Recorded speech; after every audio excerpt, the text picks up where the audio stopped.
느끼는 게 다 비슷한 것 같아요. 우리 동천이 같은 경우는 처음에 걸을 때 굉장히 많이 힘들어 했었어요. 그래서 맨 처음에는 거의 꼴찌로 저랑 그 키움마을 올라갈 때 거의 꼴찌로 같이 걸어갔는데 그 고비를 견디고 나니까 그 다음부터는 또 잘 걸었습니다. 또 내려올 때는 또 동천인데, 동천이가 많네요. 이 동천이가 속이 좀, 이게 위 소화계통이 좀 안 좋은 것 같더라고요. 그래서 아침마다 항상 약을 먹고 그랬는데, 그날 출발하는 날에도 정말 아이가 이렇게 처음에 밥 잘 먹고 이제 출발했는데 갑자기 가슴을 쥐고 사실 거의 쓰러지다시피 했었습니다. 아마 이 소화 부분에 있어서 문제가 있어서 이렇게 했는데, 마침 또 그때 우리 키움교회 목사님이 또 그 모든 성도들이 모여서 뜨겁게 기도를 해줬습니다. 속히 낫게 되고, 거기서는 방법이 없는 거예요. 무조건 내려와야 되는데, 또 다시 걸어서 내려와야 되는데, 걷지 않으면 갈 수 없는데, 정말 그 상황이 너무 안타까운 상황이었는데, 기도해 주셨을 때, 또 1시간 안에 분명히 나을 겁니다. 아멘하고 힘든 몸을 끌고 내려오는 길에 정말 시간을 재봤나 딱 1시간 됐을 때 완벽하게 나서 다시금 또 열심히 또 없는 길까지 개척하면서 그렇게 잘 내려올 수가 있었습니다. 우리 은혜 선생님, 우리 오늘 아까 와서 엄마가 안 보내준대요. 막 이렇게 얘기를 했는데, 권사님 잘 부탁합니다. 내년도 팀장이에요. 자, 우리 은혜 선생님도 고생 많이 했어요. 그 히말라야 올라갔다가 내려오는 길에 그 정상 부분은 굉장히 눈이 많이 와가지고 막 눈이 막 많이 이제 얼어 있는 그런 상태에서 다 한 번씩 다 미끄러 넘어졌습니다. 네.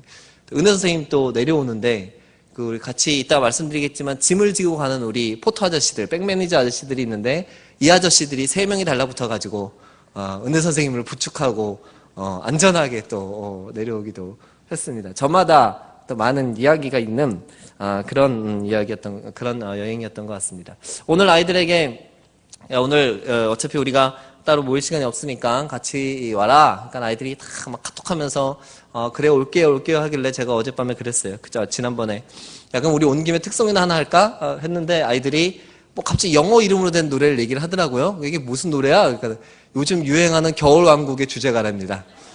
됐다. 그래서 특송은 안 하는 걸로 생략을 했습니다.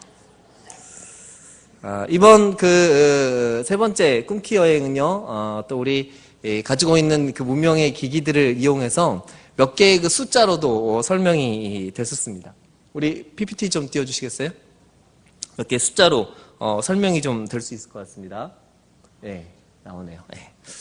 자, 160, 21만 2,688, 46,218, 38, 3,210. 이게 뭘까요? 예? 예.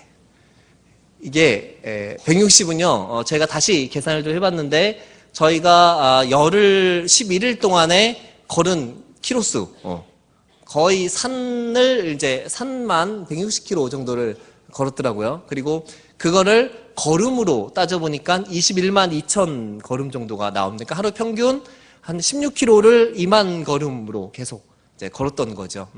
그리고 가장 많이 걸었던 때가 이제 트레킹 하던 날인데 그게 4만 6천 걸음을 걸었고 그 거리가 한 38km 정도. 한 9시간을 걸었던 것 같아요. 아침부터 거의 오후 시간까지 9시간을 걸었고 3,210m는 가장 높이 올라간 데. 가장 높이 올라간 거리가 3,210km 정도, 3,210m를 올라갔습니다. 처음 공항에서 우리 아이들과 다 모든 그 짐을 지고 모든 준비를 하고 딱 만났을 때, 또 그리고 첫날 카트만두에 들어가서 아이들이 다 벗고 들어간 신발을 본 기억이 있어요. 그때 그 신발이 정말 이제 거의 100%가 다 새 신발이더라고요.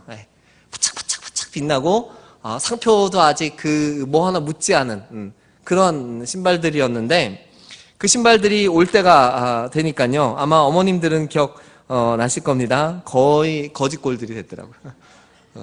그래서 또 신다 온 그 신발 하나는 우리 아이 하나가 아빠가 신던 등산하고 신고 온 거는 밑창이 아예 떨어져가지고 그거 어떻게 되는지 모르겠어요. 어쨌든 그렇게 돌아왔던 것 같습니다. 항상 그렇지만 이 꿈키 여행이 이번에 어제 새벽이었죠. 오늘 새벽이었죠. 금메달을 딴 이상하 선수의 그 허벅지만큼은 아니더라도, 우리 참여하는 아이들의 허벅지와 두 다리를 아주 튼튼하게 만들어주는 여행임에는 분명한 것 같습니다. 하체가 부실한 아이들 꼭 보내시기를 바랍니다. 이번, 여행 보고를 또 준비하면서, 몇 가지의 단어로 한번 정리를 해봤습니다. 우리 아까 은혜 선생님이 얘기한 것과 거의 비슷한 부분들이 많은데요. 첫 번째 단어는요, 갔다 온 아이들에게는 지긋지긋할 단어일 것 같아요. 무슨 단어가 제일 지긋하니? 무슨 단어일 것 같아? 거의 나왔어?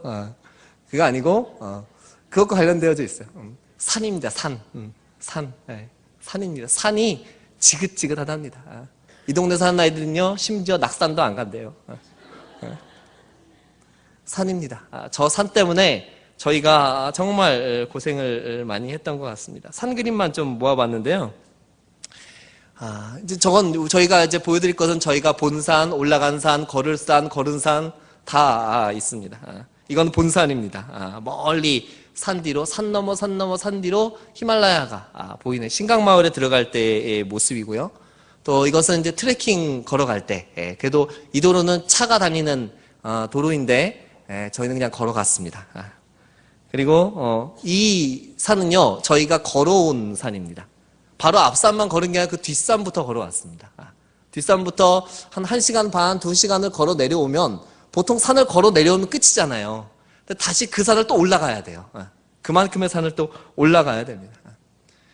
이거는 신강마을에서 키움마을 갈 때, 이때도 한 4시간 정도, 16km인데 4시간 정도를 걸어서 가는데, 네팔에서는 비가 많이 오면 이렇게 산사태가 많이 나기도 합니다. 그래서 산사태가 난 그 흔적으로 길이 나 있는 곳을 걸어가는 것이고요.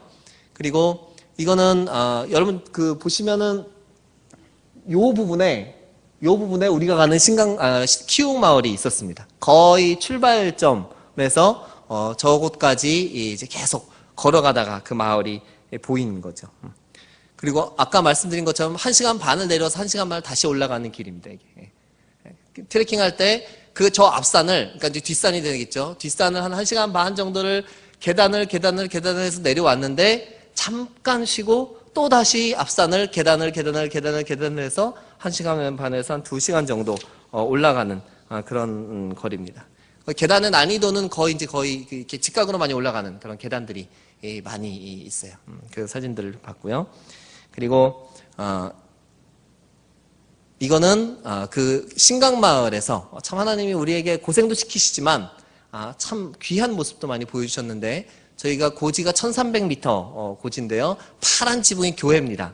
교회 앞으로 골짜기가 쭉 연결되어져 있는데요. 그 골짜기를 따라서 저거는 딱 일부인데요. 반대쪽 골짜기까지 저렇게 운해가 꽉 끼어 있는 거였어요. 발밑으로. 심지어 저 밑에 아래쪽 집에서는 바로 발밑에 구름이 끼어 있는 게 보이고요. 저 골짜기를 따라서 계곡이 흐르는데 밑으로 내려가면 이제 물안개처럼 아예 땅부터 하늘까지 계속해서 저런 모습들이 보여지기도 합니다. 저건 이제 키움마을에서 보는 전경인데 저기는 1700m 정도 되는 높이죠. 트레킹을 하면서도 참 많은 계단을 걷기도 했는데요. 거기 걷다가 트레킹 왔던 아저씨하고 학생을 만나기도 했는데 참 지쳐 보이더라고요. 이런 사람들이었습니다. 누군지 모르시겠죠? 넘어가겠습니다. 이거는 네팔의 흔한 앞산입니다. 지금 위치가 2900m 정도 되는 곳에서 보는 네팔의 흔한 앞산의 모습이고요. 이거는 낮에 본 모습이고요. 그리고 이거는 해질 때 보는 모습입니다. 그리고 해 뜰 때 모습도 또 다르죠. 지금 또 보여드리는 거는 이제 정상의 푸닐 전망대가 3210m인데 그곳에 올라가서 아침에 일출을 보는 모습입니다.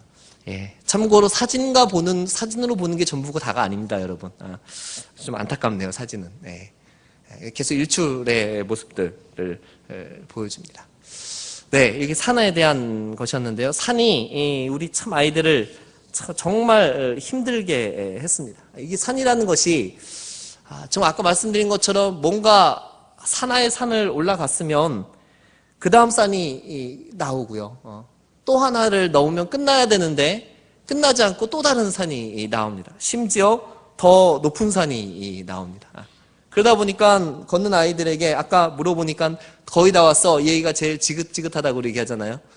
선교사님들이 제일 많이 하는 말이 그거예요. 거의 다 왔어. 그러니까 2시간만 더 가면 돼. 거의 다 왔어. 1시간 반만 더 가면 돼. 그렇게 속아서 1700m까지 아이들이 올라갔습니다. 지난주간에 우리 교육자들 수련회가 있어갖고 또 설악산을 갔어요. 정말 가기 싫더라고요. 저는 가서 그냥 가만히 앉아있다가 왔는데, 설악산 올라갔는데, 검금성에 올라갔는데, 거긴 기껏해야 700m더라고요. 여기가 이제 한 50m, 60m 정도 되는 높이고요. 저희가 갔던 데는 기본이 1000m부터 시작되어지는 바로 그런 곳이었습니다. 우리 같은 네팔에서 산을 경험한 우리 아이들 이제 얘기는 우리나라 산은 다 언덕이다. 설악산 정도 되면 그냥 조금 산 같구나. 라고 얘기할 수 있는 그런 수준이 된 것 같습니다. 네팔의 높은 산이 우리들을 참 반갑게 맞이했습니다. 정말 너무너무 반갑게 맞이해서 우리를 절대로 놓아주지를 않았어요. 산에서 벗어나지 못하도록 우리를 그 산 안에 가득가득 가두어두고 우리를 절대 놓아주지 않았습니다. 그 산에 가면 그곳에 사는 사람들을 만나는데요. 그들은 그 높은 산 위에 삶의 터전을 이루고, 그리고 전기가 없으면 없는 대로, 기구가 없으면 맨손으로 그들이 산을 개간하고 또 땅을 일구면서 살고 있습니다. 비가 오고 길이 막히고 산사태가 나서 길이 끊어지면 그냥 그대로 그렇게 살아가는 것입니다. 여름이 되면 우리가 가는 신강마을은 들어갈 수가 없는 곳입니다. 길이 끊어지고 들어갈 길이 없기 때문입니다. 여름 내내 그들은 그 안에서 또 그들의 삶을 살아가고 있는 것이죠. 산을 거역하기보다는, 그들의 삶은 산을 거역하기보다는, 또 산을 정복하겠다는 여행자들의 그 어리석은 생각보다는 그들은 이미 산의 일부가 되어서 그들의 삶을 이끌어가는 그런 모습들을 보여주었습니다. 마치 어몽길 대장이 8000m에 이르는 높은 그 봉우리들을 정복하기에 걸었을 법한 그런 마음으로 우리들이 그렇게 힘들게 산을 오르고 또 내려오고 또 인고의 시간들을 경험하게 되면은요, 산은 또 우리에게 많은 선물을 주곤 했습니다. 아까 보여드렸던 것처럼 세상에서 쉽게 볼 수 없는, 정말 그 어려움의 시간들, 그 고통의 시간들, 정말 힘들도록 다리가 정말 부러질 것 같은 바로 그러한 시간들을 경험한 이들에게 하나님의 섭리를, 하나님의 창조의 능력을 사진으로 보는 그런 것이 아니라 정말 내 온몸으로 느끼게 하는 그런 감동을 허락해 주었습니다. 우리가 그 산 앞에 세워질 때, 그 산 앞에 설 때 우리 스스로가 낮아질 수밖에 없다라는 것들을 느낄 수 있었습니다. 겸허하게 그 산 앞에 우리의 모습을 낮출 수밖에 없는 그런 하나님의 능력과 또 하나님이 주시는 그 감동을 느낄 수밖에 없는 그런 시간들이었습니다. 또 아까 잠깐 보여드렸지만 이제 해가 질 때, 산을 붉은색으로 물들일 때, 또 해가 뜰 때 산을 불태우는 바로 그 자연의 경광을 보면서 산은요, 하나님을 경험하게 하였습니다. 꿈키 여행을 설명할 수 있는 두 번째 단어는 이제 사람일 것입니다. 어딜 가나 가장 중요한 것이 바로 이 사람일 것이죠. 저희들의 이번 그 꿈키 여행은 가장 중요한 것은 친구들을 만나고 인연을 맺고 그리고 그들의 삶을 경험하는 것이었습니다. 사진을 또 몇 장 준비를 했는데요. 네, 그곳의 아이들과 함께. 저기에 한국 사람이 누가 있을까요? 보이시나요? 네. 네, 몇 명 있네요. 네. 자, 저건 지금 도끼질 하는 겁니다. 그 아이들이 이번에 가서 그들의 삶을 그대로 함께 한번 체험해 보기도 했습니다. 네, 우리 오키 선생님 밭에서 감자 캐는 겁니다. 아이들의 사진들을 못 구해가지고 선생님들 사진들을 좀 잡았고요. 저게 뭔지 아세요? 예, 그 산에 가서 나무가지를 다 해갖고 저렇게 큰 단을 만듭니다. 저걸 지금 세워둔 걸까요? 어떻게 한 걸까요? 지고 가는 겁니다. 예. 저 밑에 다리가 보이세요? 여기 다리가 보이십니까? 예, 이게 제 다리입니다. 제가 저러려고 한 게 아니었거든요. 그냥 아주머니 한 분이 저걸 지고, 제가 마침 저기 도끼질을 하고 있었는데 앞에 오시는 거예요. 그래서 어차피 그날은 다 경험해 보는 거라서 한번 이어나 보자. 해서 머리에 이제 네팔 사람 머리에 이렇게 끈을 대서 하는데 그거를 이었는데 갑자기 아주머니가 가는 겁니다. 갑자기 가시는 거예요. 옆에 있던 선교사님이 따라가래요. 이게 무슨 소리냐고. 나는 그냥 이럴 의도가 아니라고 했는데 그냥 끌려가는 겁니다, 지금. 그래서 한 500m 정도 가다가 지쳐갖고 내버려치고 도망왔습니다. 근데 이분들은 저것을 지고 평지를 가는 게 아니고요. 산을 올라갑니다. 아까 보여드렸던 그런 산을 올라가고 그런 산을 내려가고 멀리서 보면 저 나뭇잎만 막 움직이는 그런 모습들이 보이죠. 이게 네팔의 가정집의 모습입니다. 저게 창고나 헛간이 아니고 저게 가정집입니다. 그 집의 아이들의 모습들. 지금 가운데 불이 있죠. 저 불이 난방의 전부입니다. 난방이라는 건 사실 요리를 위한 불이죠. 또 동천이 나오네요. 뜨거운 물이 없어요. 뜨거운 물, 씻을 수 있는 뜨거운 물은 없고요. 그냥 수돗물 틀어가지고 저기 그냥 머리 감고 양치질하고 저기서 빨래도 하고 저기도 설거지도 하고 마을 공동 우물, 공동 수도와 같이 저렇게 사는 겁니다. 아까 얘기했던 키움 마을에 갔을 때 우리들이 들어갈 때 저 손에 들린 꽃이 보이실지 모르겠는데요. 안 보이겠네요. 꽃 야생화들을 다 꺾어다가 실로 하나하나 정말 한 땀 한 땀 다 연결을 해서 저들이 만든 그 꽃 목걸이를 우리들에게 한 사람 한 사람 다 걸어주는 그 키움 마을 사람들의 모습입니다. 그 아이들과 함께 이제 게임을 하기 위해 줄을 세우는 거고요. 이건 이제 키움 마을 아이들과 우리 한국 사람들과 이제 열심히 줄다리기를 하는 모습입니다.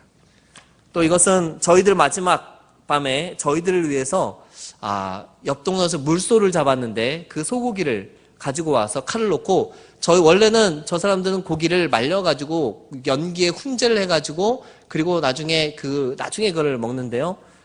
그거를 우리가 잘 못 먹으니까 즉석으로 잘라가지고 지금 불에 구워가지고 또 식사로 저희들을 위해서 준비해주는 모습입니다. 이제 마지막에 아이들이 함께 그곳 아이들과 사진을 찍은 모습이고요. 여기는 우리 꼬맹이들의 모습이고 이제 아버지와 아들의 모습이기도 합니다. 이거는 또 우리가 트레킹 갈 때 우리 짐을 들어줬던 포터라 그러면 싫어해요. 백매니저.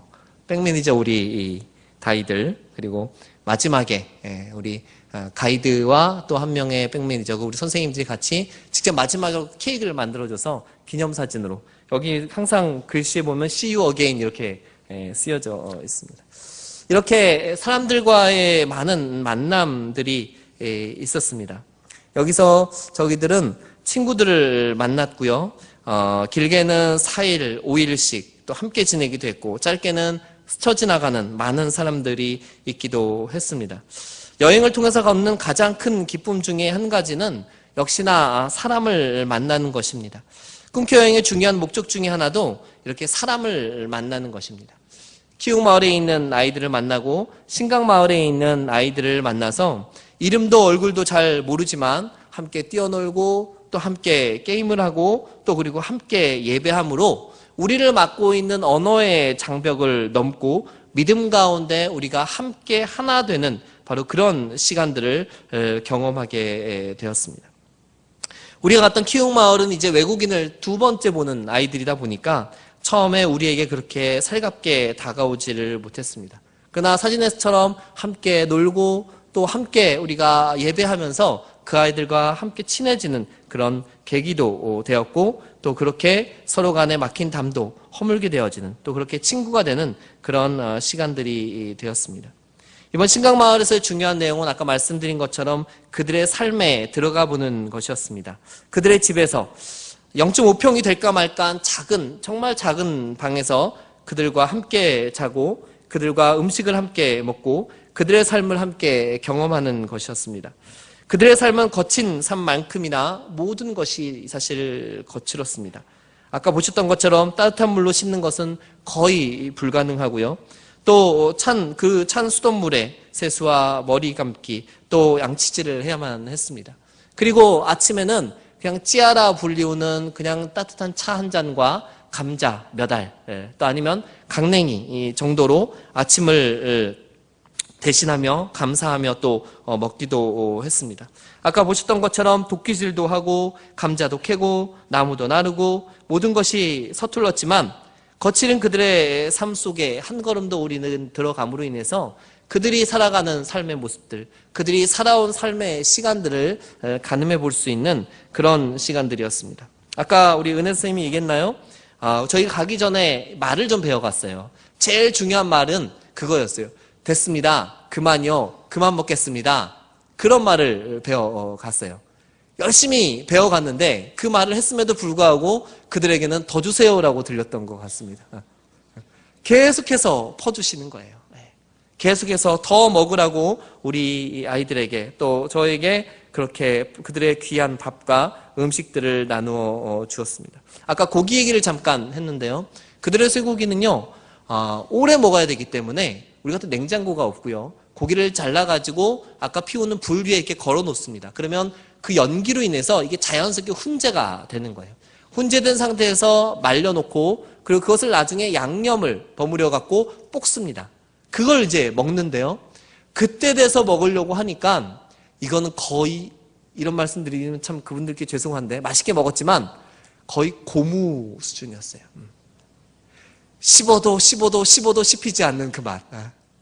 씹어도 분리되지 않는 그 고기.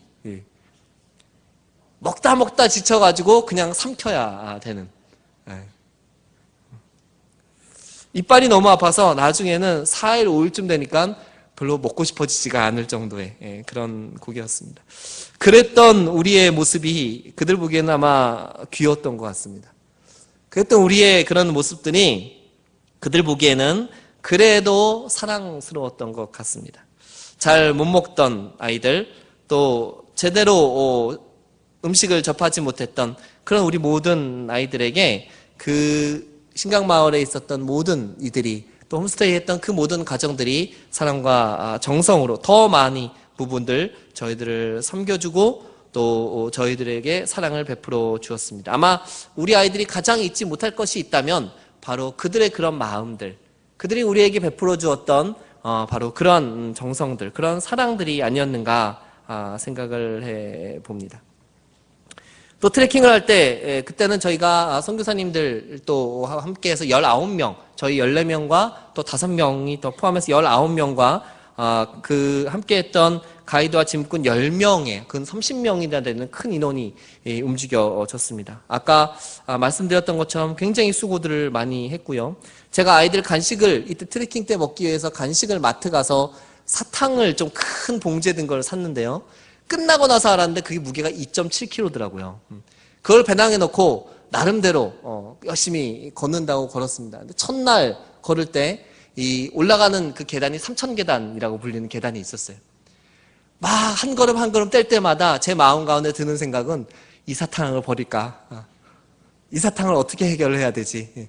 모든 생각이 거기에 사실 집중이 될 정도로 굉장히 힘들었습니다. 그런데 그들은 우리의 모든 배낭들, 우리들은 배낭을 아이들은 메지 않았어요. 다 그 백매니저들이 우리 배낭을 다 맸기 때문에 저는 중요한 간식 배낭만 메고 그렇게 올라간 건데 그들은 그 많은 짐들을 메고도 우리 아이들을 돌보고 아이들이 안전하게 또 우리 모든 일행들이 이 눈 위에서도 안전하게 내려올 수 있도록 우리를 도와주고 또 한 사람 한 사람 잡아주면서 또 그들의 귀한 우리를 향한 그 섬김의 모습들을 발견하게 됐었습니다. 참으로 귀한 인연이고 귀한 만남이고 좋은 만남이었습니다.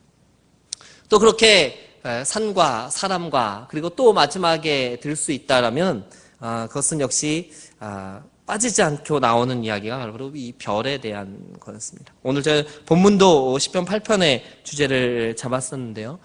이번 꿈교행을 통해서 가장 좋은, 가장 멋진 모습 중에 한 가지가 있다면 그것은 바로 하늘의 별을 본 것이었습니다. 잘 안 보이실 텐데요. 그냥 눈에 보이는 별의 크기, 별의 양이 이 정도 되었고요. 이 별을 자체 보는 것만으로 해도 한 3번, 4번 정도 이렇게 봤는데 그 별 자체가 주는 참 그 신비스러움이 있더라고요. 산이 보여주는 그 모습은 굉장한 장엄함과 우리 어떤 낮아짐과 또 경외함들을 느끼게 한다면 하늘의 별이 보여주는 느낌은 신비스러움이었습니다. 하늘에서 그렇게 반짝이는 그 귀한 그 별의 모습들을 바라보면서 정말로 별이라는 게 아름다운 것이었구나, 멋진 것이었구나 라는 생각을 했는데요. 좀 기계의 눈을 빌려서 조금 더 봤어요. 보니까 더 많은 별들이 하늘에 떠 있는 것이었습니다. 눈에 보이는 게 전부가 다가 아니더라고요. 카메라의 노출을 조금 더 열어서 한 30초 정도를 열어놨을 뿐인데 엄청난 양의, 정말 바라보고 있으면 휘청거릴 정도의 엄청난 양의 별들은 저를 바라보고 있더라고요. 나는 얘네들을 보지 못하는데 쟤네들은 저를 바라보고 있었습니다. 사실 이 하늘에 내가 보는 것만이 전부가 다 아니구나, 내가 보는 별이 전부 다가 아니구나라는 그런 생각들을 가지게 했습니다.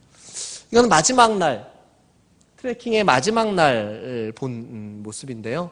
새벽 5시에, 제가 나이가 제일 많다 보니까 잠이 제일 일찍 깨더라고요.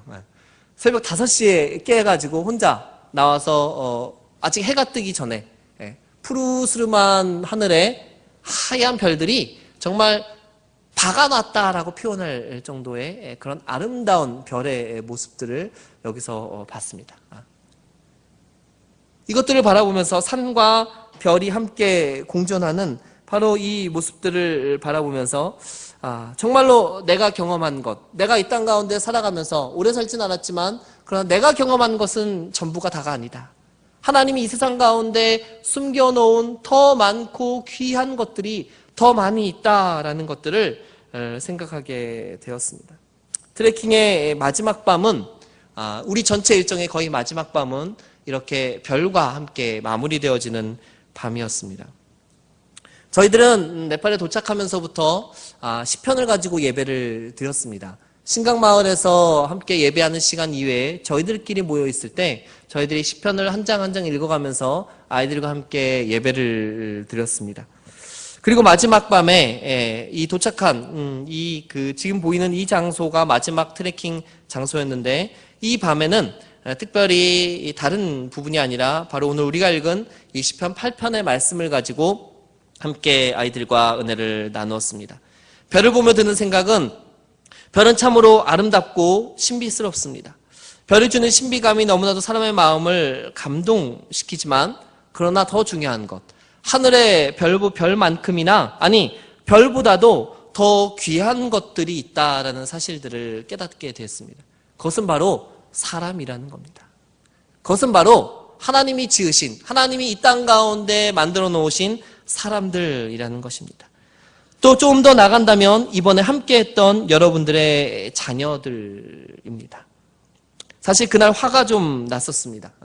좋은 마음에, 별을 보고 기쁜 마음에 아이들에게 이 은혜들을 나누려고 했는데 아이들이 예배 드릴 때 집중을 안 하더라고요. 순간 욱했습니다. 야! 니들 왜 이러냐? 하나님의 생각은요, 별을 바라보며 생각한 시편 저자인 다윗은 사람이 무엇이기에 하나님이 우리를 이렇게 돌보십니까? 정말 사람이 무엇이기에 하나님보다 조금 못한 존재로 우리를 만드셨습니까? 그리고 어떻게 이런 존재들에게 이 땅을 다스릴 주권을 주셨습니까? 라고 질문한 것이었습니다. 아니, 질문이 아니라 그 자체가 찬양이었다고 할 수 있을 것입니다. 우리가 보기에 우리는 그런 존재들이 아닌데, 우리가 보기에 우리는 연약한 존재들인데, 그러나 하나님은 우리를 하나님보다 조금 못한, 아주 약간 못한 존재로 만드셨다라는 사실입니다. 그래서 아이들에게 더 화가 났습니다. 스스로에 대한 자존감이 낮아지고, 스스로에 대해서 낮게 생각하는, 스스로에 대해서 못하게 생각하는 그런 아이들의 모습에 화가 났었습니다. 우리의 존재가 무엇인지, 우리의 정체성이 무엇인지 그것을 안다면 우리의 삶은 지금보다 더 낫고 더 좋은 삶으로 되어질 터인데 왜 우리는, 왜 너희는, 왜 우리 모두는 이 정도 수준에서밖에 못하는 거야? 라고 그 생각에 더 화가 났던 것 같습니다. 우리 사역의 목적이 여기에 있어야 될 것입니다. 우리가 제자 되는 이유도, 제자 삼는 이유도 하나님이 존귀하게 여기시는 생명을 위한 것이어야 한다는 것입니다. 우리가 주제로 삼고 있는 섬김은 무엇을 위한 섬김입니까? 사람을 세우기 위한 것입니다. 사람을 영화롭게 하기 위한 것입니다. 하나님이 만들어주신, 하나님이 이 땅 가운데 만들어 세우신 바로 이 사람에 대한 사랑과 그들에 대한 헌신을 우리에게 요구하신다는 겁니다. 특별히 여러분들의 자녀들, 어린 생명들이 바로 그러한 사랑과 그러한 헌신과 그러한 섬김의 대상들이 되어지기를 소원합니다. 여러분들의 자녀들이 나는 이러한 존재다라는 것들을 하나님이 귀하게 만들어 주셨다라는 그 존재라는 사실들을 알고 깨닫기를 원합니다. 가끔씩 우리는 아무것도 할 수 없는 스스로를 발견하기도 하죠. 사실 이렇게 말을 하지만 그러나 우리가 할 수 있는 것들은 굉장히 한정적이다라고 생각을 해봅니다. 사실 이번 여정 속에서 전 혼자 울었던 적이 있습니다. 정말 엉엉하면서 울었던 적이 있었습니다. 힘들어서 울었던 것도 아니었고요. 그리고 다른 어떤 이유가 있어서 누가 와서 저를 괴롭히거나 저를 때려서 울지는 더더욱이 않았습니다. 그곳에 가서도 부모님들과 계속 상담을 하고 있었습니다. 카톡을 하면서 부모님의 이야기를 들으면서 또 아이의 이야기를 하면서, 근데 그 중간에서 부모님과 아이들의 중간에 서서 제가 때로는 아이들 입장에서 때로는 부모님 입장에서 이야기를 하다 보니까요, 제 마음 가운데 갑작스럽게 슬픔이 밀려 들어왔습니다. 부모의 슬픔이 밀려 들어왔고 아이의 슬픔이 동시에 저한테 밀려들더라고요. 정말 쓰나미처럼 밀려드는 그 슬픔이 저를 너무나도 힘들게 했습니다. 그리고 그 자리에 혼자서 그 이야기를 모두 그치고 마침 아무도 없어서 그 자리에 혼자서 막 울었었습니다. 하나님, 이 연약한 가정들을, 이 연약한 부모와 이 연약한 자녀와 이 연약한 우리들을 하나님 불쌍히 여겨 주시옵소서. 우리가 무엇을 하려고 하는 것이 아니라 함께 기도하는 것이 필요할 것입니다. 서로 사랑하고 서로 섬기고 서로를 위해서 헌신하고 서로를 정말 귀하고 아름다운 존재다라는 것들을 생각한다면 여러분, 서로를 위해서 기도하시기 바랍니다. 부모들을 위해서 기도하시기 바랍니다. 자녀들을 위해서 기도하시기 바랍니다. 서로가 서로를 위해 기도할 때, 가정이 가정을 위해서 기도할 때, 교회가 교회를 위해서, 모든 성도들을 위해서 기도할 때 우리의 삶이, 여러분의 가정이, 여러분의 자녀들이, 여러분의 부모들이 아름답게 세워질 줄로 믿습니다. 다시 한번 이번 꿈키 여행을 다녀올 수 있도록 허락해 주신 교회와 또 후원해 주신 우리 선교위원회, 또 많은 장년들, 어른들, 특별히 부모님들께 감사를 드립니다. 하나님은 우리를 참으로 귀하고 아름다운 존재로 만드셨습니다. 그 귀한 존재들이 이제 더 잘 자라기 원합니다. 더 여러분들의 기도 가운데, 우리 교회의 아름다운 기도의 전통 가운데, 또 기도의 수고와 함께하는 그 사역 가운데 우리의 자녀들이 더 잘 자라기 원하고 우리 교회가 그렇게 더욱더 튼튼하게 세워지는 귀하고 복된 교회가 되어지기를 원합니다. 우리 모두는 별보다도 귀한 존재들입니다. 하나님이 그렇게 만드셨고 여러분들을 그렇게 만드셨습니다. 여러분, 별보다 더 빛나는 존재들이 되시길 바라고 여러분의 자녀들이 바로 그렇게 빛나는 귀하고 복된 자녀들 되어지기를 소원합니다. 같이 기도하겠습니다.